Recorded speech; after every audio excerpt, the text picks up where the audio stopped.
আজি আমাৰ বাথৌ মহাসভাৰ বাৰ্ষিক ৩২ সংখ্যক বাৰ্ষিক সন্মিলন আছিলে। ইয়াৰ আগৰ সন্মিলনখনত ভাৰত চৰকাৰৰ গৃহমন্ত্ৰী ডাঙৰীয়া অংশগ্ৰহণ কৰিছিলে মুখ্য অতিথি হিচাপে।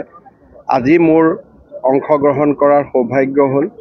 ৰাজ্য চৰকাৰে জনজাতীয় লোকসকলৰ ধৰ্ম আৰু বিশ্বাস এই দুটা যাতে অটুট থাকে তাৰ বাবে আমি বিভিন্ন প্ৰকাৰে কাম কৰি আহিছোঁ।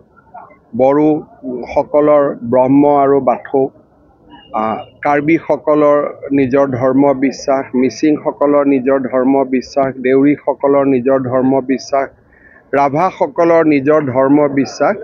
আধুনিকতাই যাতে এই সম্পদসমূহক লুপ্ত কৰি পেলাব নোৱাৰে তাৰ বাবে আমি নিৰন্তৰ এই ধৰ্ম আৰু ধৰ্মক বিশ্বাস কৰা জনজাতীয় লোকসকলৰ লগত থিয় হৈ আছোঁ আৰু ৰাজ্যত নতুনকৈ গঠন হোৱা আমাৰ খিলঞ্জীয়া ধৰ্ম আৰু বিশ্বাস বিভাগে এই ক্ষেত্ৰত যথেষ্ট কামো কৰি আছে।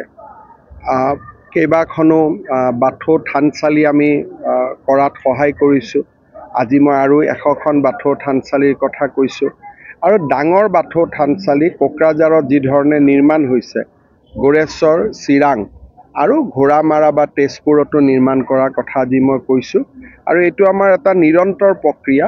যেনেকৈ এইবাৰ আমি নতুন শিক্ষানীতিত মিচিং আৰু তিৱা ভাষা প্ৰৱৰ্তন কৰিছোঁ। আমাৰ বাগৰুম্বা সৰু সজাইত প্ৰদৰ্শিত হ'ব। এই ধৰণৰ কামবিলাক আমি নিৰন্তৰভাৱে কৰি আহিছোঁ যাতে আমাৰ নিজৰ বিশ্বাস, নিজৰ ধৰ্ম, নিজৰ সংস্কৃতি, নিজৰ ভাষা যাতে অটুট থাকে।